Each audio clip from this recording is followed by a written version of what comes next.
In previous lecture, we discussed liverworts, which is first classification of bryophytes. Today we discuss second classification of bryophytes, which is Bryopsida or mosses.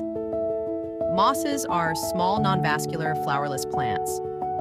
Non-vascular mean they have no xylem and phloem. They live in wet places.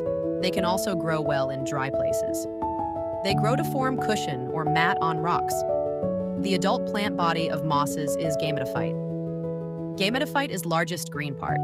Their reproductive organs are antheridia and archegonia. They develop on the tip of branches. These branches may be on the same plants as funaria. Funaria consists of 210 species of mosses. Funaria has rope-like stalk. Funaria branches may be on different plants as Polytrichum. Polytrichum is a large genus of mosses. The archegonia, which is female part, and antheridium, which is male part form cluster. They show alternation of generation. Alternation of generations is a life cycle of mosses. Gametophyte and sporophyte generation alternate with each other. Gametophyte is dominant haploid. Sporophyte is diploid and depends on gametophyte. Gamete fuse to form zygote. Zygote germinate to form sporophyte. Sporophyte produce spores.